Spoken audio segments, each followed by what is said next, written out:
আজি আপোনালোকৰ সংবাদ মাধ্যমৰ মাজেদি মই জনাব খুজিছোঁ যে চকীৰবিটা LP স্কুলটো আমাৰ চকীৰবিটা হাইস্কুলৰ লগত এমেলগেশ্যন কৰি দিয়াত কিছুমান অসুবিধাও হৈছে সুবিধাও হৈছে।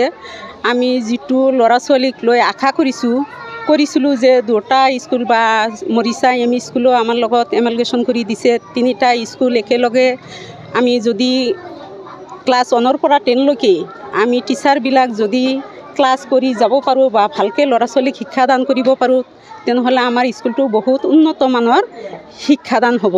কিন্তু সেই ক্ষেত্ৰত আমাৰ বহুত অসুবিধাৰ সৃষ্টি হৈছে। যেতিয়া 2023 চনৰ জুলাই মাহৰ 1 তাৰিখত আমি DICৰ পৰা অৰ্ডাৰখন পালোঁ, তাৰপিছত স্কুলখন যিহেতু অলপ দূৰত আনাৰ কাৰণে ইয়াত চেষ্টা কৰিলোঁ বা ল'ৰা ছোৱালী আৰু শিক্ষক লৈ আহিলোঁ, কিন্তু আমাৰ ইয়াত যিখিনি উপযুক্ত ডেস্ক বেঞ্চ বা ৰুমৰ দৰকাৰ আছিল সেইখিনি আমি দিব পৰা নাছিলোঁ।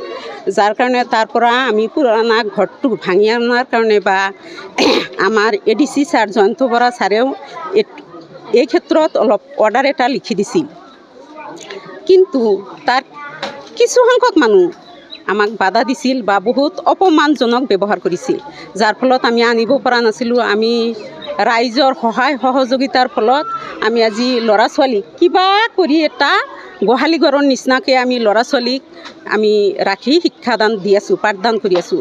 আমি তাৰ কাৰণে বহুত দুখিত। ল'ৰা ছোৱালীক আমি উপযুক্ত শিক্ষাৰে শিক্ষিত কৰিব পৰা নাই বা ল'ৰা ছোৱালীক সুবিধাখিনি দিব পৰা নাই।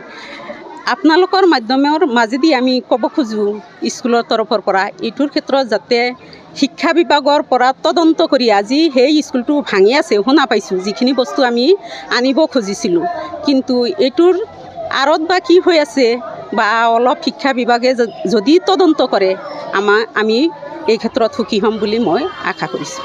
ল'ৰা ছোৱালীখিনিক গোহালিৰ দৰে হওক ইয়াত এটা পাঠদান কৰাৰ এটা আমি সুবিধা দিয়াৰ কাৰণে চেষ্টা কৰিছোঁ। কি কয় চৰকাৰলৈ এটা অনুৰোধ, আপোনালোকৰ জৰিয়তে দৃষ্টিগোচৰ হওক কেনেকুৱা পৰিৱেশত আমি ইয়াতে পাঠদান চলাই আছোঁ। শিক্ষকসকলে কষ্ট কৰিব খোজে, কিন্তু সুবিধাখিনিতো লাগে আচলতে। যি ল'ৰা ছোৱালীখিনি এখন বেৰৰ পাৰ্টিশ্যনৰ ব্যৱস্থা আমি কৰিব পৰা নাই, উৎকট গৰম, চালিৰ তলত আছে, ইনফ্ৰাষ্ট্ৰাকচাৰ তেনেই নীল। যদি ইয়াতে আমাৰ যদি নিশ্চয় শ্ৰেণীকোঠাৰ যদি ব্যৱস্থা যদি চৰকাৰীভাৱে হৈ যায়, আমি নিশ্চয় ভাল পাঠদান কৰাৰ কাৰণে এখন সুস্থিৰ সবল এখন সমাজ গঢ়াৰ কাৰণে এই ছাত্ৰ ছাত্ৰীবিলাক উলিয়াই দিয়াৰ কাৰণে নিশ্চয় সফল হ'ম বুলি আমি ভাবোঁ। শ্বশুৰ 2-3জন, নাম নেৱাজ খান, আজিজ খান, মোগাৰফ খান। কিমান বছৰ পূৰ্বে মাটিখান দিছে? এই 1946 চনত না স্কুলৰ আছিলতো, বহুত দিন কাৰণ স্কুল এতিয়া দিছিল। সেই তাতে সেই চুমকে কোনো দিছাল না, ৰেজিষ্টাৰ মেষ্টাৰ দিছাল না, বাদে বিল্ডিং চিল্ডিং আহে না এনেকৈ। তারপরে আমাকে এই বাপ মরে যাওয়ার পরে পোলাগো নামে আহে না, তারা রেজিস্টার দিছে মাত্র 3জনের শহীদে রেজিস্টার দিছে, আর বাকি 10-20 জন আছে ইয়ার তারা আবার ইয়াগো নামে কেস দিছে, সিভিল কেস চলতেছে। আতোয়ার রহমান, তার মানে জাহিদুল ইসলাম আর জহিরুল খান, এই 3জনে বরপাড়া যায় মাটি দেয়। ওই 3-4 মাস খুঁজা সেই দলিলটা বাই করছে, পুরান দলিলটা বাই করে থাকে না, একটা হয়েছে সেটা বাই করে তারপরে ইয়ারা দিয়ে দিছে। হয়, আসলতে মানে আমার হাজবেন্ড মাটিদাতা, আমার শহুর নেওয়াজ খান, আজিজ খান, মোগরব খান, মুবারক খান, মানে আমার এই মুরব্বিয়ানসকল মাটিদাতা মাটি স্কুলৰ হকে দান কৰিছিল, কিন্তু স্কুল হাইস্কুলৰ লগত এমেলিকেশ্যন হৈ গুচি গ'ল।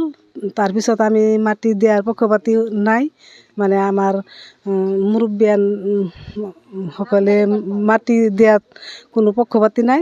যিকোনো খবৰৰ বাবে যোগাযোগ কৰক 7099017330, লগতে 7099017110 নম্বৰত।